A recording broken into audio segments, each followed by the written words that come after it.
with Mother's Day, what we're looking at doing also is we're kicking off a new study series today. Most of you guys have been around, know I like to teach in studies in the series to be able to go a little bit deeper into the Word and how it applies to our lives. And the study series that we're starting today is on some of the women, some of the heroes of our faith within the Scripture. I cannot promise that we'll be doing a Men of the Bible series off of Father's Day. One, because that's just kind of up to the Holy Spirit. This is what I feel led right now for us as a church. And two, it's not like if we don't preach on the men of the Bible that we're being unfair to the guys in the church, because quite frankly, with the culture of the Bible and the time that it came into place, men really shine. We kind of need to get back to that point where we as men are really stepping up in our faith, and a lot of you guys are, and I'm thrilled that you're here.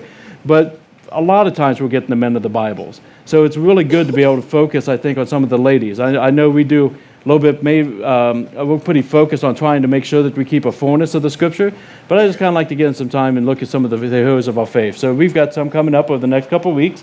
This is going to be a 3-week or 4-week Bible study, but today we're going to be looking at Esther. So if you would, let's go ahead and get our Bibles out as we're going to look at Esther's life and what it looks like to be a woman of faith, to be one who makes a difference, especially when it goes through the challenging times of those that God has entrusted into our lives. So we're going to Esther 4, I believe. We got Esther 4, verse 10. And when you get there, just kind of put your finger there or your bookmark there, and then we're going to dig in as we get closer. But I want to make sure we get in the full context, because this is kind of one of those storytelling type studies. This is one of those ones where we want to make sure we understand everything around the section that we're going to look at to be able to pull some life application bullet points into our lives about. So we really have to understand who Esther is, as well as how she got to where she ended up at this time in Esther chapter 4. If you don't know the story of Esther, it starts with a king and a queen. Before Esther really comes into the picture, it starts with a king and a queen. And I'm going to call the king, if you look back in chapter 1 throughout this, you're going to see he has one of those funky names I don't like to try to figure out how to pronounce and try to look educated in front of you guys. I'm just going to call him King Aha. Work? Okay. Usually I do the first syllable plus an I. I'm just going to go with the Ha. It sounds a lot better. So we got King Aha, and what you need to know about King Aha is pretty much he's always been in power. This is not one of the situations where he's born a peasant and became a king through something. He's just always been in power. His dad was a king. He always had money. He always had riches. He always had comfort. And it reflects in his life because he's pretty much a good old boy who likes to eat and likes to drink. Almost everything you see within the story of Esther, when it's centering around the king, there's usually some kind of alcohol or food around. He really likes life. And he has a queen who is beautiful, just beautiful. And we're going to call her Vashti because that's her name. It's Vashti. I didn't have to make that one up. But she is caught in a situation early on in the book of Esther where the king is having a party, he's having a festival, and he wants the queen to come show her beauty to everybody. That he just kind of wants to pull out of the closet and say, look how beautiful my wife is. Now, there's different things that we look at within the history. She does not a lot here, but basically, we don't know if he's just saying, man, she's just beautiful. Can you come out and just everybody see how beautiful you are? There is a chance that he is saying with this culture and with the chauvinism that's here and with the things that are going on this time and the way that these parties went, it could be that he wants her to come out naked to show everybody what good thing he's got. And she takes and hears this and she goes, no, I'm not doing that. And I don't think that's all that unreasonable to say I'm not going to be used as your token in the middle of things, but this is a different time and a different age. And there's different penalties and there's different things when it comes to the king. And so everybody, when they find out that she's not coming, like, oh, what did she just do? Because this could be a death sentence on her. And his response is to be really troubled by this. And it's like, wait a minute, she just said no to me in front of everybody. What if she thinks it's okay to tell me no whenever she wants to say no? Right? Right, men? No, he's like worried about this. And then he starts getting his counsel. His counsel goes, well, what if all the other women in all the kingdom think that they can say no to their husbands? And they'll get all freaked out and stuff. So he follows their counsel and says, she's never allowed to come see me again. I'm putting her out. I'm not even going to consider her the queen anymore. And he puts her out. Again, not necessarily a great start to the story. It doesn't really continue to be great because then he decides he wants to have a new queen. So he has all the young, beautiful virgin women brought to the palace. He says, spend some months taking and working on them, get them cleaned up, get them prettied up, and then start bringing them to me one at a time because I'm going to pick one of them to be my queen. And in this mix is this young, Jewish girl that no one realizes is Jewish, and her name's Esther. And she goes through this process. It's not something she chose. It's not something like it's a scholarship program. Again, we have somewhat of a domineering system in place where she is just taken to be brought into this. She also, as I hinted before, does not have a mom and a dad. She has been basically an orphan. But as we've said, there are always people that God will raise up in our lives to make a difference. And in this case, it wasn't a woman, it was a man by the name of Mordecai. Now, Mordecai was a good Jewish man. He was in the area. He had no control over the situation. But he evidently loved her very much because he would always go to the courts of the palace every day to be able to get word in, to get word out to make sure she was doing okay. Be able to send her tidbits of advice. He was very involved as much as he was allowed to be in her life. But her job at this point is just to get pretty. Get ready to go in front of the king. And one thing that we know about her as well, she had a pretty good demeanor about herself, even though she was in kind of an overwhelming situation. Because it says that she just kept on gaining the favor of everybody who met her. The eunuchs, the other people involved, people liked her. People wanted to be around her. People just thought she was neat and awesome, and that they were encouraged by her and positive, just felt really positive around her. So there's a lot of things going into this to the place that she is brought to the king. And she does gain the favor of the king.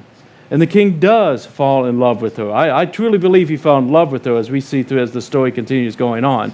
And he makes her the queen. And so now she has gone from being someone who's pretty oppressed within this kingdom that the Jews are intermingled with because they were carried off many years before, to being the queen, to having privilege, to having authority, to the king being happy. And the king is so happy, he looks and says, I want to take everybody's taxes and cut them. And now everybody in the land's like, they're happy too, and they're thrilled. And guess what he does? Gets a bunch of alcohol, gets a bunch of food, has a big party, has a feast, and calls people in. And it says that he became rich, royally rich in his generosity to everyone. And so what we have as we're going towards this story is this time of just a really good time, a really good day, where things have come together. And we have those moments in our lives, where we have those days where everything has just fallen into place.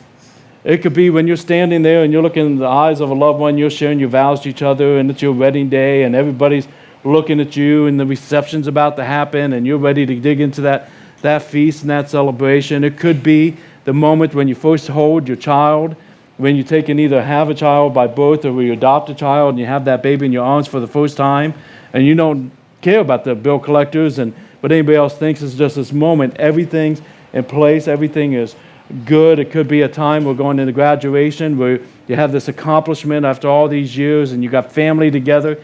There's a lot of things that we have in our lives where everything falls into place and you go, life's good. Life is good.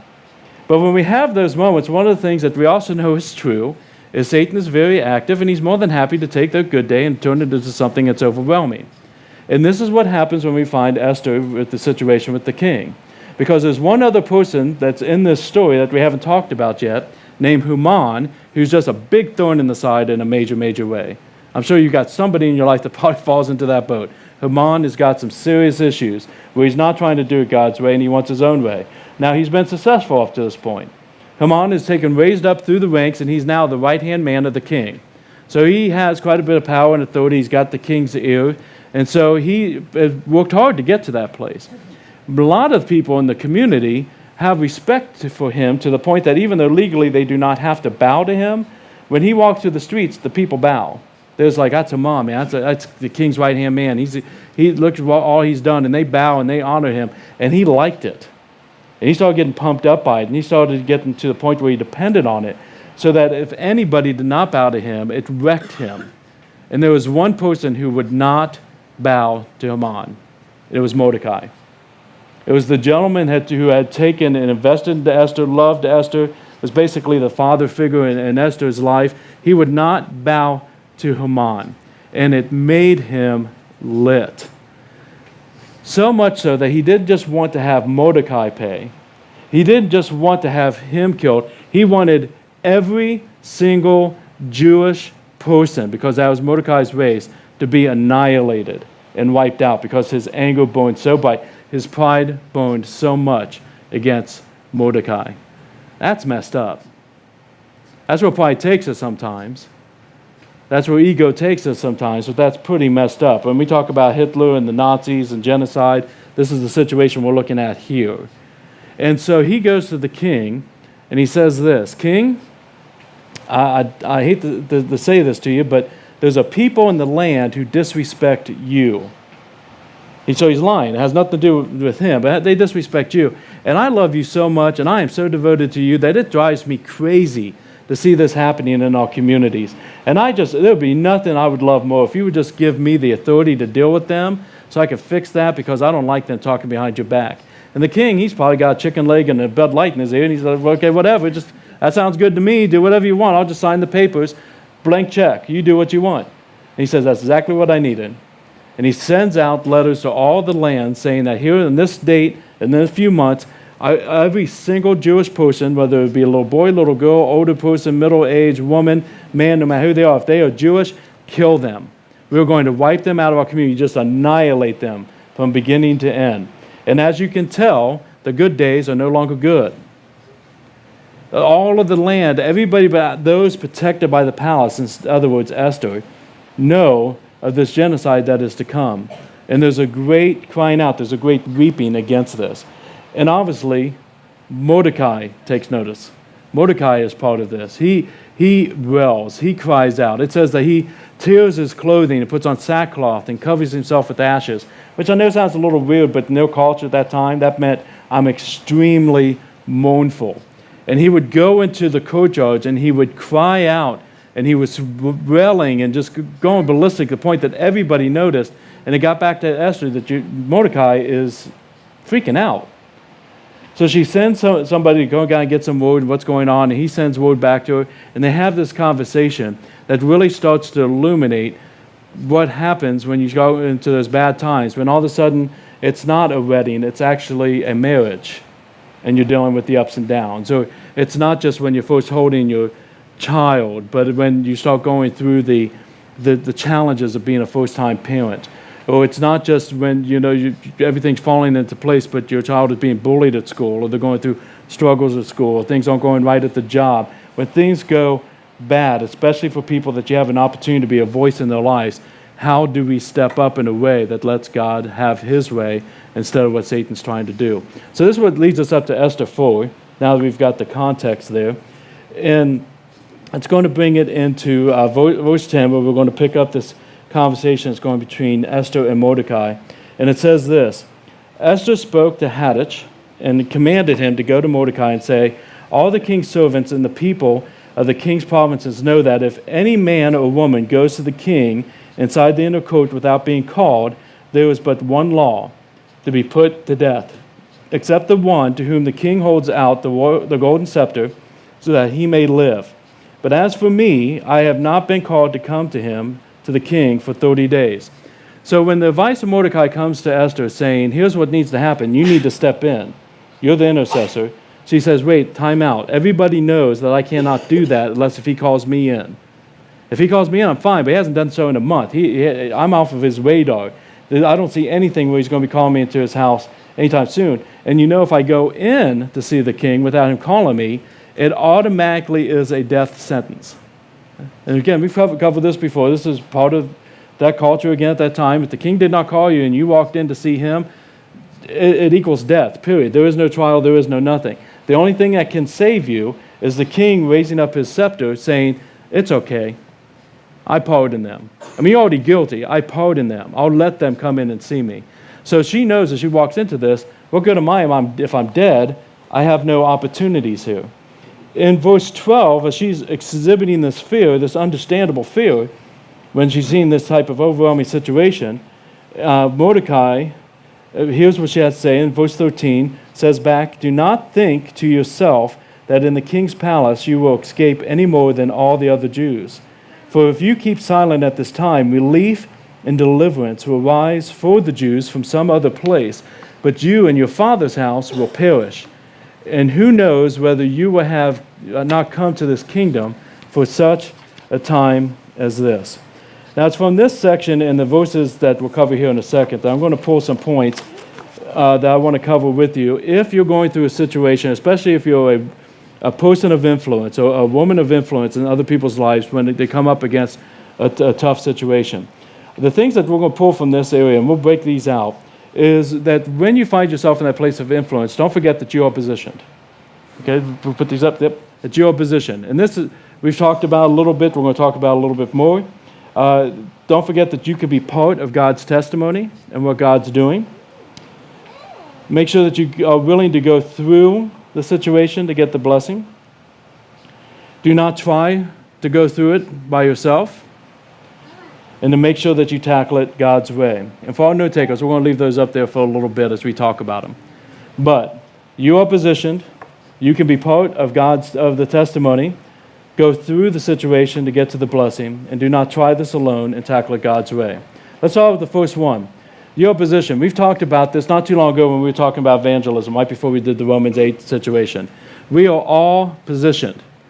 Again, if we're going to look at it from kind of a Mother's Day vantage point, some of us are positioned as grandmothers. Some of us are positioned as moms. Some of us are positioned as mentors. Some of us are positioned in ways as teachers to be able to speak into the lives of others. So when we're called in that position to step up and lead, don't forget that He put you there for that purpose. And that should give us some drive and some focus to be able to do the part that He is calling us to. You are positioned. She has been put into the castle. She has been put into this place. We are all positioned. That's got to be our starting point, because if you remember, the question is, when you're positioned, will you stand up and will you act in that position? In 1 Peter 2:9, and we'll put this up on the screen for you, and again, this is also in the U version as far as the listing for your studies later on. But Peter is very clear to remind us that we are a chosen race, that we are positioned, that we're a royal priesthood. This is for all of us, men and women. We're a royal priesthood put into place, a holy nation, a people for His own possession, that you may proclaim the excellencies of Him who called you out of darkness into the marvelous light. I would think that when Esther first hears from him, look, there's no one else who can step in here. There's no one else to intercede. Look around. None of us have access to the king. None of us have access to the palace. You are positioned to act. And for most of us, our first reaction is, why can't it be somebody else? Why can't it be somebody else? But to get to that place to say, no, God called me. God's positioned me. God has given me some things in place to prepare the steps that He is about to call me to, because I have the opportunity to be part of His testimony. I have the opportunity to be part of His testimony.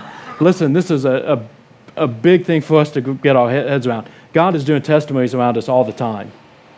God is doing testimonies around us all. He's a good God. He's a providing God. He's a leading God. He's got a plan. He's got a will. He's active. He's on it. And He wants to use us, His children, who have been chosen in position, to be part of that testimony. And someday that situation is going to pass.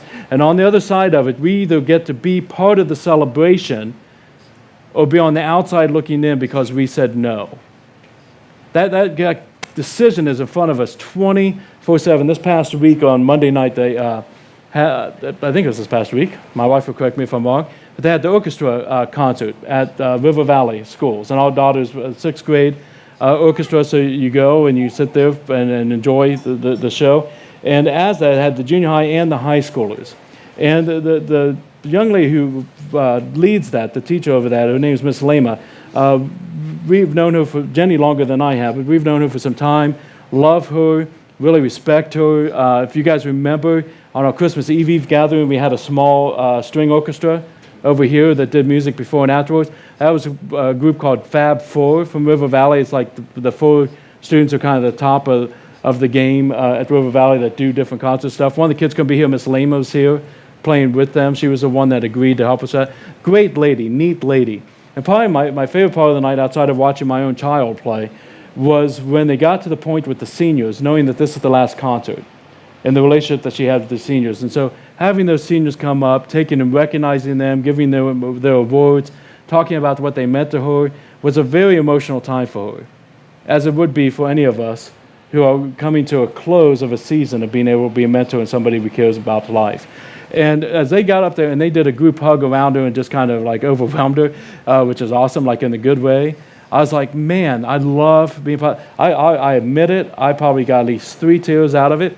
It was just a really neat time because the reality is most of us don't have those moments where everything comes to a completion. For a lot of us, we get it sometimes, when our kids recognize us at a wedding or graduation we talked about.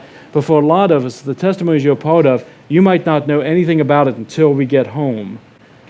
But to be there in that moment when it is being celebrated in the kingdom and someone is standing beside you, that you made a difference in their life as you said yes to God, it's going to be the most overwhelming, beautiful moment that you can possibly ever imagine. And all the glory will go to Him, but you got to be part of it because you said yes. That's the situation that she's in. She gets to be part of the testimony. He goes, look, here's what I know. The Jews are going to be saved. I know God's got this. If you say no to this, I'm not done. I'm not going to go take and just wait for my death. God's going to save us. It's whether or not you get to choose to be part of it. And if you want to be part of this testimony. Another verse in 1 Peter, verse 13 of chapter 4, says, but rejoice insofar as you share Christ's sufferings, that you may also rejoice and be glad when His glory is revealed. Does that sound familiar? For those of us who just went through Romans 8, Paul says the exact same thing. If we want to share in His glory, if we want to have that moment, if we want to be part of that testimony, we will share in His sufferings as well. Going back to the list, we've covered your position, and you can be part of testimony to you have to go through it to get the blessing. Now, is that not the skip that I think a lot of us would love to skip? That we don't have to go through it. A lot of times we want to take and maybe go around it, or maybe we want to sit down and fester and not go into it or step into it, but you have to go through to be able to get the blessing, to be able to get to where He's at. I told you I was going to talk about my mom a little bit today. I'll give you just an example from my own life that, again, is pretty well covered here. If not, and I'm surprising you with this news, touch base with me afterwards. I'll give you the whole story. But in my early 20s, most of you remember that I did a stupid, sinful, messed up thing by stealing money from a place I worked at. And when that got exposed, I was arrested and I got to go through the court system and go through probation and pay the money back and all the fun of that. But the biggest thing that came from all of that is I was exposed in a major way of being a hypocrite. Because 90% of my life was completely about God. 90% I said, God, this is all yours. And I was inviting people to church, I was taking people to church, I was telling people testimonies, I was doing all kinds of stuff. But this 10%, I've got to pay my bills. They don't pay me enough for what I'm really worth. No one's going to notice. There's really not a victim. 10% of me was just this junk, sinful thinking that needed to be taken out of my life. And I'm telling you, for a country kid that had no experience, one night in Franklin County Prison did it. And I thank God that He laid me out for that. But the thing within that is I had all these people that I lost all these friends, and I lost all my community, and I lost all these things in place because they knew that I was a hypocrite. It was a greatly exposed, very small town. It was a round town like that. And if you remember this testimony, the most profound thing within it is my mother.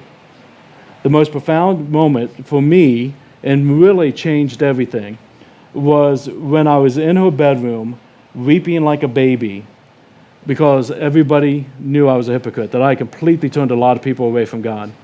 And my mom saying the words, they saw what you did, now they're going to watch and see what you do.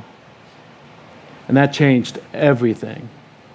Everything for then on out. And I'm telling you, I'm sure in some way the last 28 years has been the following God so that they can see what I do. Being consistent, being a person that's sold out instead of the junk that I was doing before. Big part of that. And so I really hope there's something within me that feels like when I do get up there and we're doing the testimonies and we're doing the movies of our life or whatever it actually looks like, that in that moment when my mom says those words and Jesus is sitting there watching the film, is when He says, hand me the popcorn, this is where it gets good. This is when it gets good. But there was no way around it. There was no way I could just sit on my butt and just say, I'm a failure and just let it waste the rest of the year. You have to go through it to be part of that testimony. And that is what He was calling out to Esther as well. Who knows if you've been called here just for this moment, not for your own comfort, but for your own opportunity to be an intercessor. Don't sit down. Don't do anything. Don't take and avoid it. It's time to step up. And a lot of times I think we need that in our lives as well. James tells us this, and I I reference this one often, James 1:2. Count it a joy, my brothers. Count it a joy, my sisters, when you meet trials of various kinds. That's what grows us. That's what builds us testimonies. If you're positioned and you're called to it, stand up, go through it. This is when he grows us. This is when he uses us. Back to the list, just to put them together so you can start seeing how these things come together in just a moment. Do not try this alone. Do not try this alone. If you go back to where I finished off, you're going to see Esther say, okay, fine, I'm in. But before I do, go and tell all the people to fast for 3 days. Tell all the people to pray over this. Tell people to lift me up before I walk into that room. And I'm going to go back and I'm going to talk to my servants and my ladies. And I'm going to have them fast and pray and get ready. I'm telling most of us who will step into it and will go for it, usually we stumble here because we forget to wait on God's movement, God's wisdom, and his discernment. We really should get better at prayer and fasting before we step. And so here she says, it's evident, but before I do, let's get some prayer over this. Let's get some things into place. I want to have some community that is around me. It reminds me a lot of Peter in Acts chapter 12. Do you know the story where he's arrested and he's in prison and they're all afraid for his life? This is first century church, and a big group of people go to their upper room situation and they're praying for God to do a miracle for Peter. They're praying for God to release Peter from jail, and they're just fervently in prayer. And if you go through the story, this is insane to me, but it's understandable too. They're going through prayer, and then Peter gets miraculously released from prison, and he leaves. And he comes to the house where he knows that they're praying, and he starts knocking on the door. Anybody with me on this story? If not, read this story. It's hilarious. They send somebody to go over while they're still praying to figure out who's at the door, because they're afraid. I mean, they're hiding. And they see that it's Peter, and they come back and say, you're not going to believe this. It's Peter. He's not in prison. He's at the front door, and he's knocking. He wants to be let in. First off, just go let the boy in. But they're like talking about it like Peter's down there. And they stop their praying. They look at him, and they say, you must be out of your mind. You must be. He is in prison. There was no way that Peter's at the front door. And then they say this. I said, this isn't crazy enough. It must be Peter's angel. Because it's more believable that Peter's angel, who looks exactly like him, is at the front door than that God answered our prayer, provided a miracle, and Peter's at the front door. Pray with expectancy. Pray for God's will. Pray knowing that he's going to move. Prepare, have us around each other, praying for wisdom and for boldness, for the ministry that we're called to, for the opportunities that we have. This is a great lesson that Esther teaches us. Hebrews 10:24 through 25 says this, let us consider how we can stir each other up, to love and good works, not neglecting to meet together, not skipping Bible study or having coffee together, skipping church, those type of things. Let's not neglect it. This is our fueling station as community. Let's get together. Let's not neglect meeting together as some are in the habit, but encourage one another.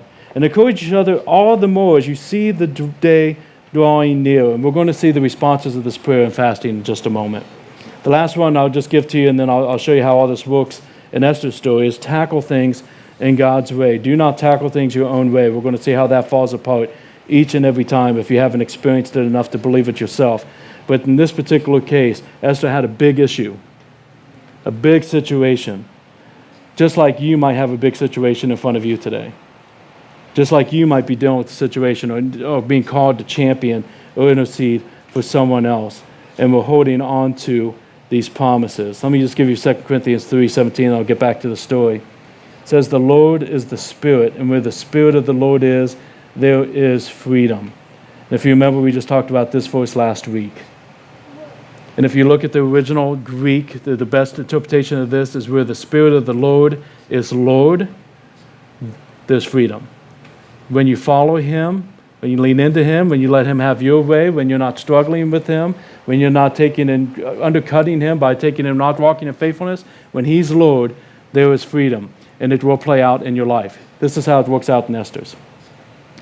Esther has all this going on, and obviously it's an intimidating situation. And she finally gets to the point where we see that she goes into to see the king. And when she goes in to see the king, part of me would like to see that on God's movie reel, because I would have to think everybody in the room just lost their breath. Here's their queen, who they highly favored, just walked in and said, give me the needle. Give me the electric chair. That they might lose the hero of their story. Until the king raises the scepter and says, no, no, no, come in. Come in. By the way, that's a picture of God and you. No, you deserve death, but I love you. I pardon you. Come on in.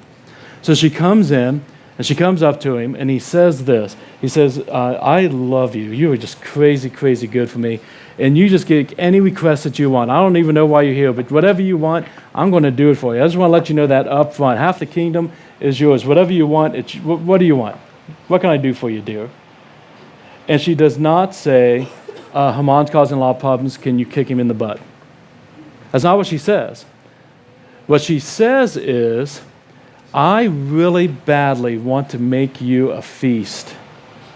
And I just want to celebrate you. God, I love you. You're such an awesome man. And I'm going to bring out the best wine, and I'm going to have you bring your best buddy, Haman. I just want to have a party for you. Now, most of us in this room hear this from our wives all the time, right? Right? Man, you guys are messed up today. Maybe this message is for Father's Day. But what is she doing? She knows what God's given to her. Favor. She knows what he likes. Parties. And she knows I'm not bringing it up yet because God has not moved. I'm buying time until God moves. He goes, man, I love you, honey. I love you. That sounds so good. I could use a night like that. I need a break from my party and to party. That'd be so nice. And so she has the party, and they come, and Haman is feeling like large and in charge. The queen has got this special thing for her husband, and she invited me too. This is great. And they go, and they eat, and they drink, and they're having a merry time. And I think at some point the king goes, okay, this isn't necessarily normal, so she must want something. Because he goes right back in the same line. He goes, honey, this has been so great. This has just been such a nice night. Seriously, what do you want? Anything you want. You just tell me. Half the kingdom is yours. I'm telling you up front, whatever it is, I'm just going to say yes. Just bring it out. And she goes, well, there is this one thing. I'd really like to make you another feast. And I'd love to just be able to serve you and Haman again, have another big old party in honor of you. That'd be wonderful. And he's like, man, I picked the right woman. Boy, did I pick the right woman. Now, why didn't she call it out then? Because they had prayer, they had fasting, she had wisdom. She obviously was moving in boldness, but it wasn't time to say anything yet. They were waiting for things to come into place. God had not moved yet. How often do we get ahead of God?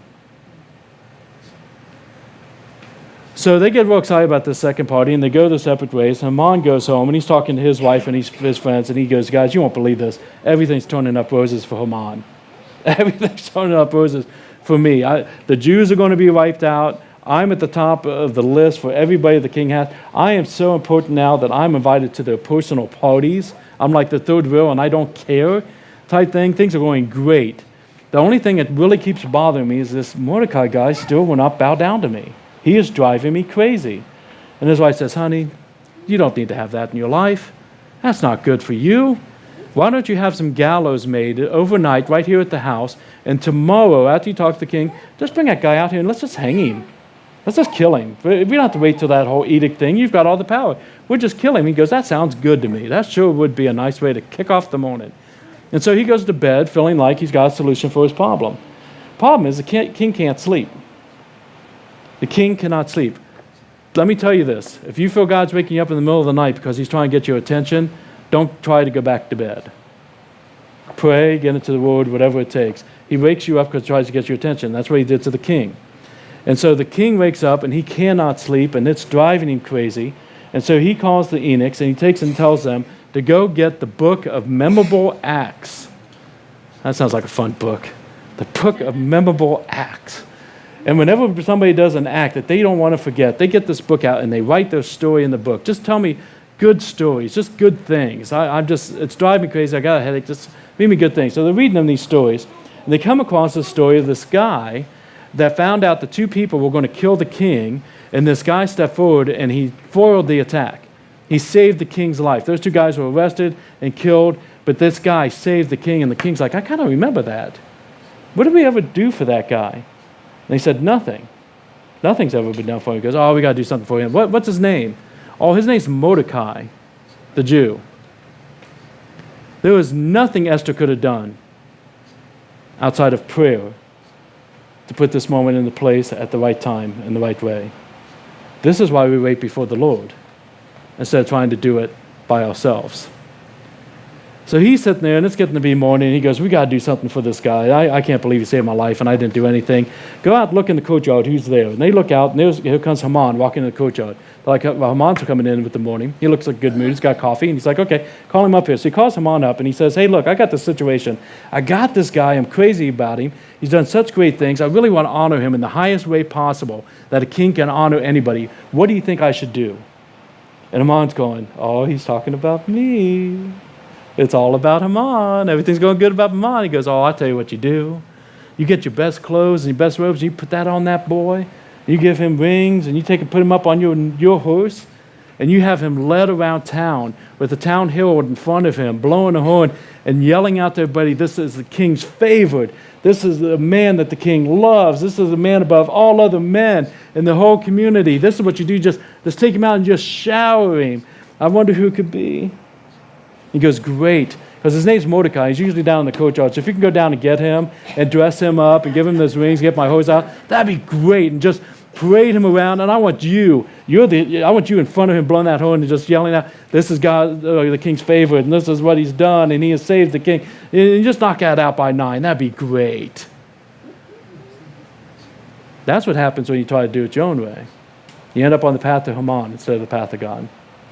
And Haman did it. He had no option. What a horrendously bad morning that must have been for Haman. What a proclamation of how God loves his children and is active in this world that everyone got to see. So he goes home, and he's really upset about it. And his wife and his friends hear it, and they say, well, not to change our tune, but things are falling apart for you. And things are not going to get any better. He's like, no. It's going to be fine. We got this second party, and I get to hang out with the king and his wife. Things are going to be okay. Everything's going to work out okay. So we go to chapter 7. And if you're there, and I don't know if I gave you enough for this, just kind of play along if you would. I think I'm going to start out in verse 2. Without this party, the three of them together on the second day. And in verse 2 it says, as they were drinking wine after the feast, the king again said to Esther, what's your wish? What is it that you want, Queen Esther? It shall be granted you.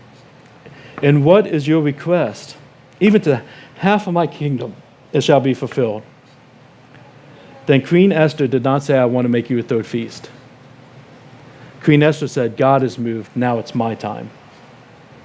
She said, if I found favor in your sight, O king, and if it please the king, let my life be granted me for my wish, and my people for my request. For we have been sold, and I and my people to be destroyed, to be killed, and to be annihilated. If we had been sold merely as slaves, men and women, I would have been silent, for our affliction is not to be compared with the loss of the king. Then king says to the queen, who is this? Where is he? Who has dared to threaten your life? Who has dared to threaten your people? Who has dared to rise up against you? And Esther says in verse 8, a foe and an enemy, this wicked Haman. And Haman was terrified before the king and the queen. It's no longer fun being the third wheel when all of a sudden everything turns against you. The king, in verse 7, gets up in his wrath from his wine drinking, and he goes into the palace garden. But Haman stayed, and he starts begging for his life from Queen Esther. For he saw the harm was determined against him by the king. And when the king comes back from the palace garden to the place where they were drinking wine, Haman was begging her so badly that as the king comes in, Haman was falling on the couch where Esther was. And the king says, will ye even assault the queen in my presence, in my own house? And as the word left the mouth of the king, listen to this, I love this sentence. When the word left the mouth of the king, they covered Haman's face. One of the eunuchs in attendance in verse 9, the king says, moreover, not only is he doing this against your queen, moreover, the gallows that Haman has prepared for Mordecai, whose word saved the king, is standing in Haman's house. So not only is he wanting to wipe out your queen, he's wanting to wipe out your savior. And the king said, hang him on that. So they hanged Haman on the gallows that he had prepared for Mordecai. Usually if we come up with our plans, they will hang us. But when we follow God's plan, His timing, His wisdom, these things come into place. You're positioned. Where are you positioned? What situation are you going into that seems a little bit overwhelming, but you have the opportunity to be part of the testimony that God is building in your life, in your family's lives, in your friend's life, or maybe in the life of a youth that's around you that you can take a mentor into their lives in an appropriate fashion. You are positioned. You can be part of that testimony, but you have to go through it to get the blessing. Stop sitting in the ash. Stop trying to come up with a way to bridge it or get around it. Go through it to get the blessing. Share in Christ's suffering to have the blessing. Do not try this alone. We need each other. And then tackle it God's way.